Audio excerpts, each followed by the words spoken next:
Hi, I'm Dia and you guys are watching Dianosaur. So in today's video I will be reviewing The Sunset Sovereign by E.M. McConnell. So this is kind of exciting because this is the first book from SPFBO 9 that I've read, and oh my god, spoiler alert, I loved this book.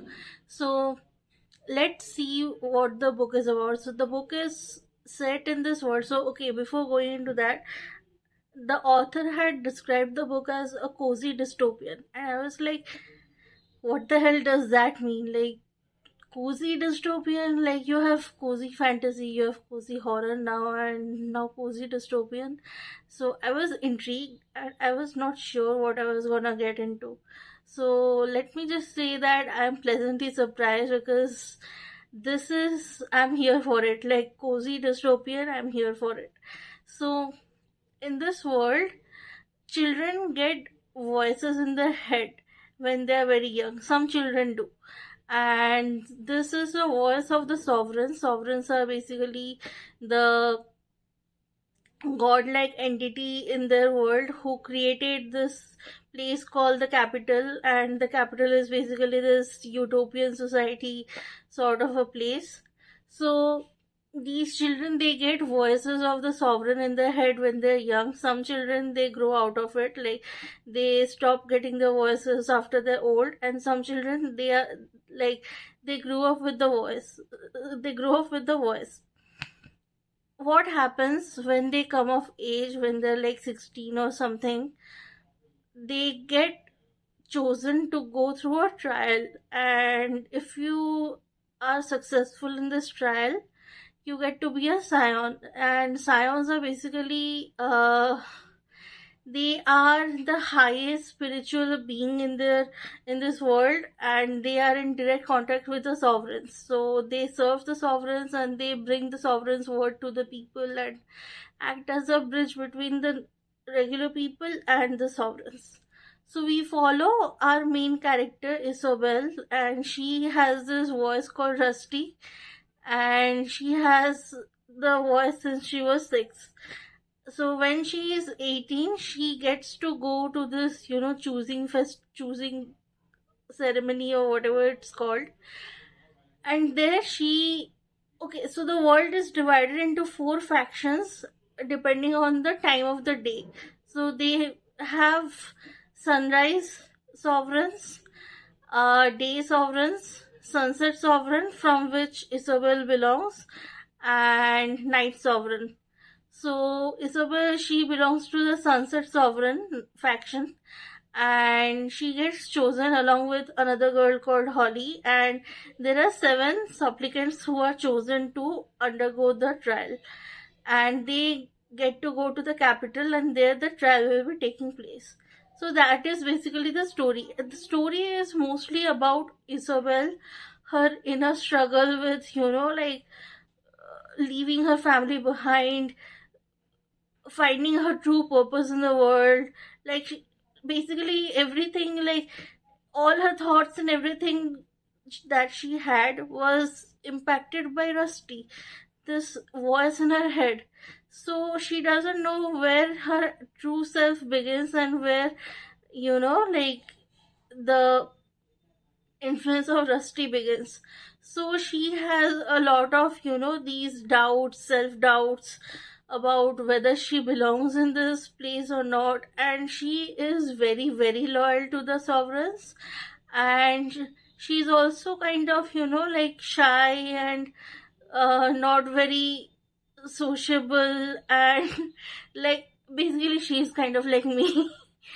And so that is Isobel.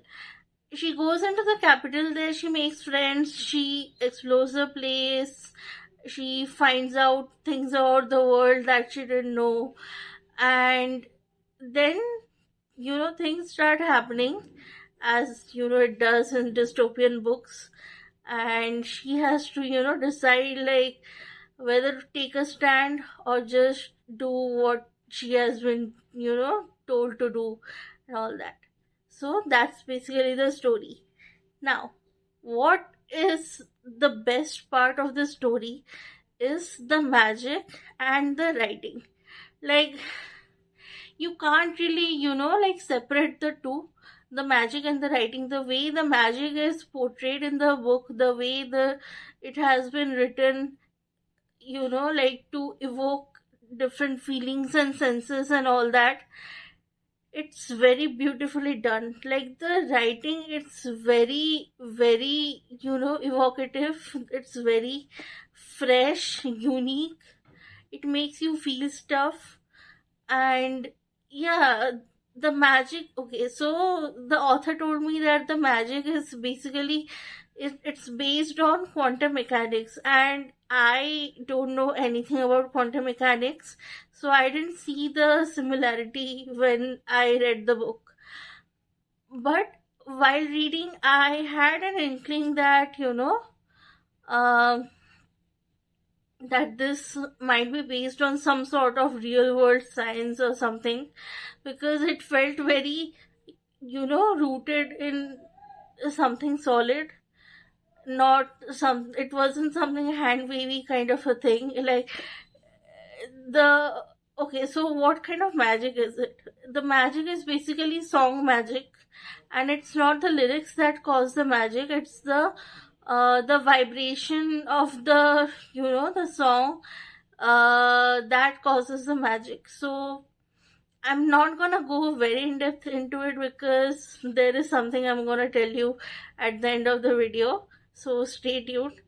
uh so yeah, the magic, it's very well described, and when you read it, you feel like you are in that moment, you, as if you are hearing that song, as if it is, like thrumming inside your veins or something like that.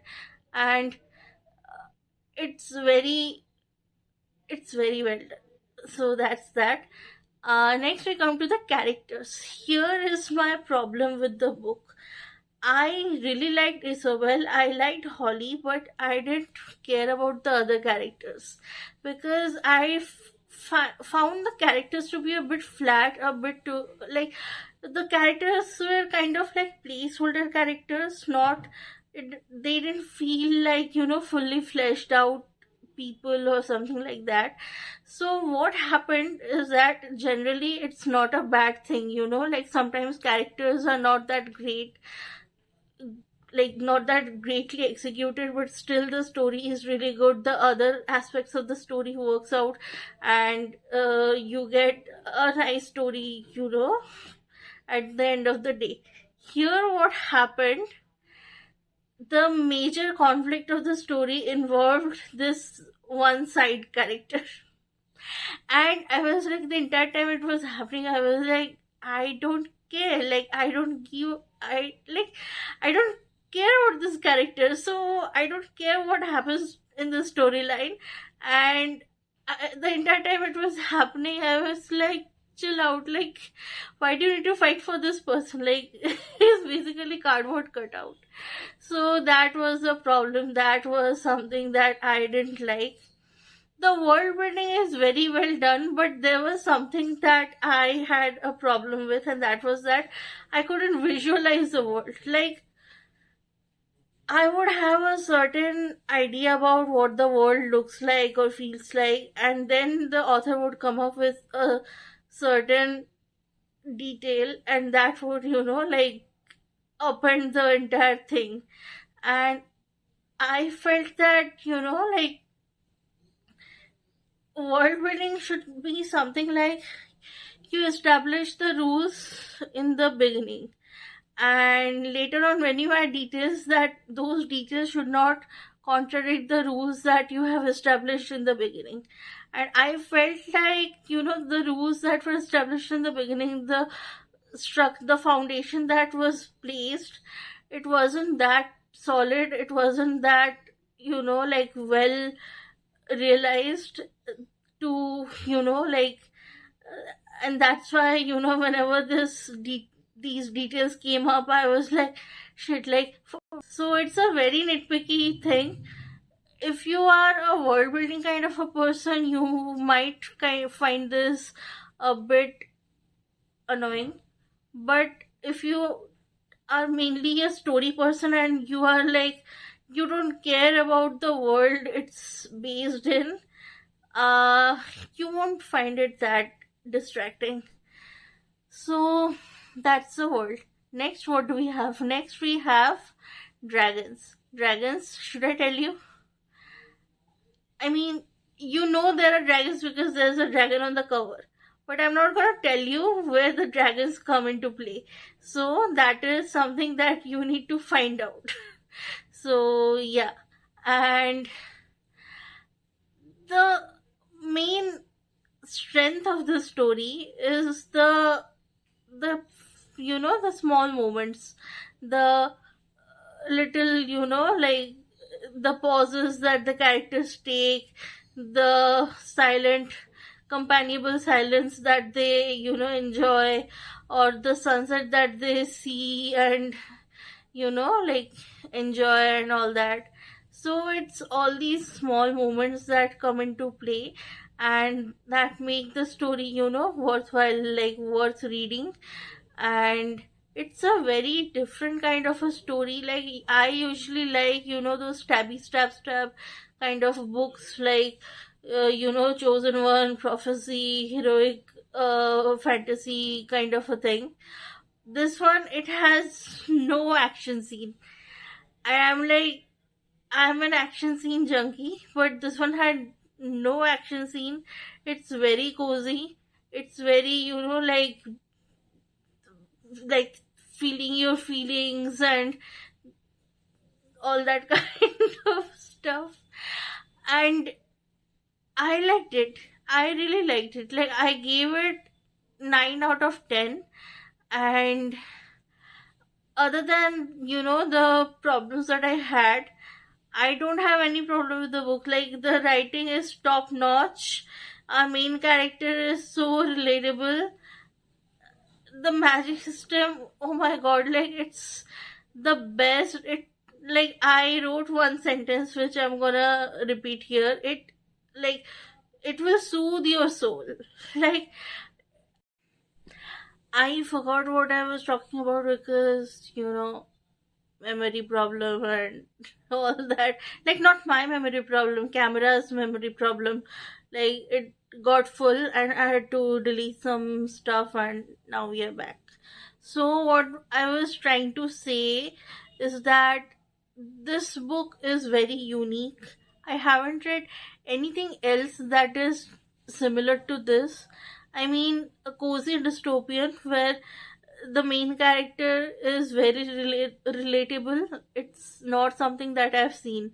And I think that you guys would really like this book. And yeah, I highly recommend The Sunset Sovereign. And it's, the author has planned it to be a 4-book series, each book for each faction, like the Day Sovereign, the Sunrise Sovereign, and all that. and and there is no romance. Like, there is no sex, no overt romance. There are some, like, people having relationships, but it's not the focus of the story. So if you are someone who doesn't like romance in the books, you will really like this one. And also, it focused on the platonic relationships so well. It showed every aspect of a platonic relationship, like how you can be, like, uh tired of your friends' shenanigans, but you still support them and you want the best for them, but you can also be a little jealous, not jealous, a little selfish, and want, like, them for yourself and all that kind of stuff. So all the aspects of a platonic relationship, it was like explored in the book, and I really liked that. And I feel that we don't get many books which explore platonic relationships that much. Like, we see romance in almost every piece of media that comes out. We don't see other non-romantic relationships being portrayed as, something that is equally important. And I think we should have that also. Like, I think we should be focusing on non-romantic relationships as well as romantic ones, because, I mean, these relationships, these are also important to us, these also help us grow as a person and should be celebrated. So yeah, that's it. That's my review for today.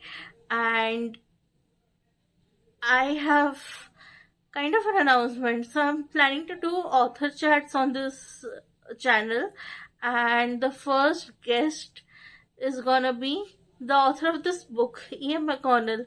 So keep your eyes peeled for uh, the formal,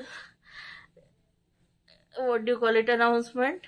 So yeah, I will see you guys in the next one, and I hope you guys like the review. Go ahead and check out their book, and yeah, I'll see you guys in the next one.